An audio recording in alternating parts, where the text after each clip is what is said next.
all, let's just be clear. The whole conversation around democracy is not resonating because democracy hasn't worked for Black people in centuries. And so we need to pivot the conversation from talking about democracy, saving democracy, democracy is on our backs, to talking about citizenship. In Georgia, where they recently passed a bill where the police can arrest you if they suspect you of being an immigrant, and there's no ramifications for that.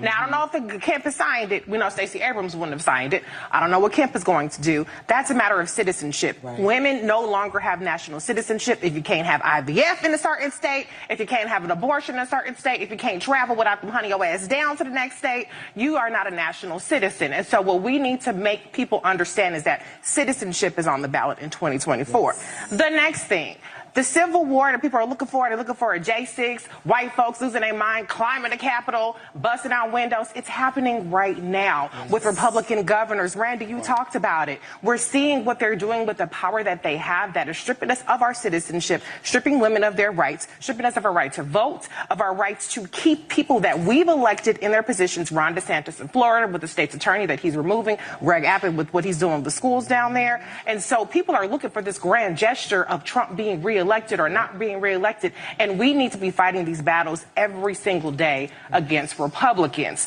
Next, we need to get specific, and I liked what President Biden did tonight. He had the receipts. He was able to talk policy, accomplishments, where we're going. That's what we need to be talking about. And the last thing I would say is that we need to be investing in thought leaders instead of platforming parrots. Thank you. We have a lot of parrots. We have a lot of people with the platforms to get up there and say, well, Black folks feel this and Black folks feel that. Yes, but are we going to move the needle with how Black folks feel and connecting the dots with what is at stake, what has been done, and where we got to go? And so that's where the onus is on the Democratic Party to not be passive, and who's being platformed, not being passive, and who has the ear to the people, and not be passive and coming to talk to us and waiting to be on MSNBC every quarter, every 6 months, and then they shoot out a newsletter. Look, I was on MSNBC. Come talk to the Black folks. Then you will have the credibility, and so then people won't be like, we ain't seen you. We don't know what you're doing. You ain't doing nothing for us. So you got to invest in our apparatuses and invest in the people that are going to tell people, I know that's how you feel, but let's talk about what's been done, and let's talk about what's on the line with Trump, with Mike Johnson, don't forget, and with all these Republican governors, because we have a lot on the line. The general election is now. I still want you to go out and understand the primary assignment, but look, Trump is the nominee. It's bite it or bust. Nobody with any kind of sense is going to jump in at this point. Get over it. He's old, but he's our nominee. Let's move on and let's win this thing, period. Reecie Colbert.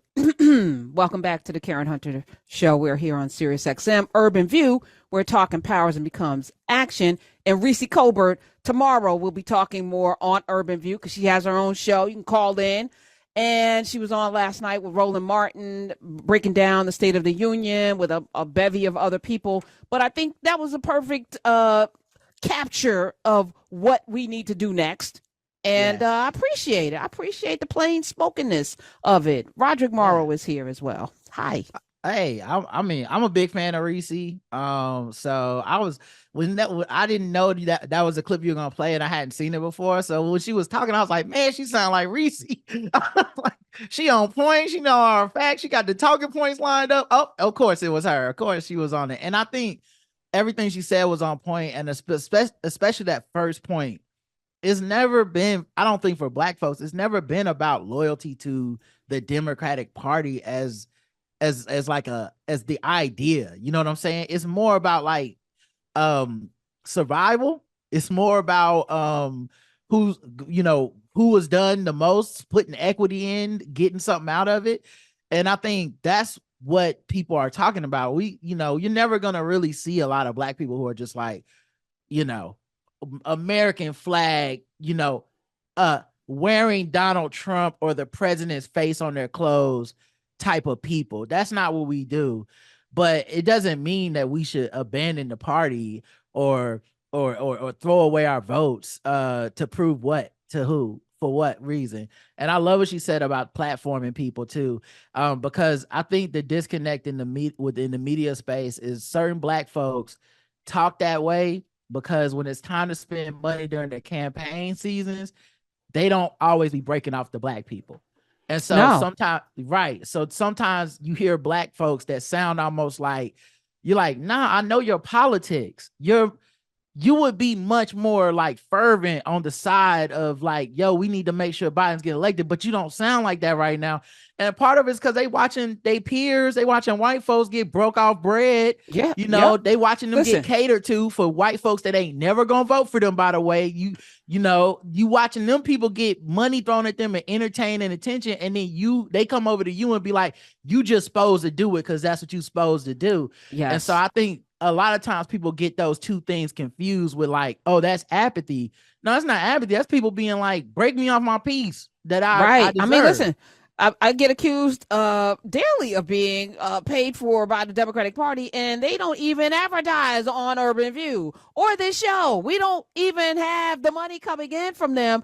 Right. So, you know, we are saying these things because it matters, you know. Right. It's not, and I could be salty and in my feelings about it, but that's an emotional 12-year-old. Right. And I'm a grown-ass woman who has a responsibility to this audience and to myself and to my family and to my community to tell the truth every day, not just be worried about whether somebody's breaking me off.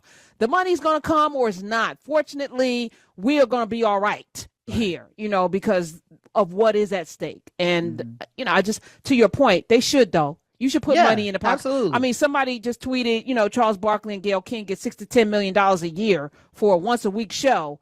And this man is not even informed enough to sit up. You're paying him $10 million to sit there and tell lies and gaslight. And I know he's not doing it because he means to. He's just too ignorant to be there having this kind of deep depth of conversation. And he's not equipped.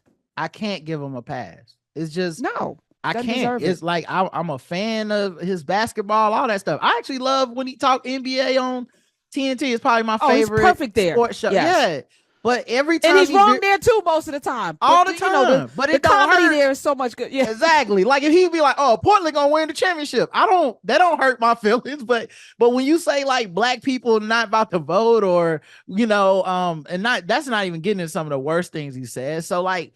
I think as a person of integrity, I'm obligated to be like, yeah, I'm not with that, Charles. And you don't just get the pass because you used to dunk a lot, you know?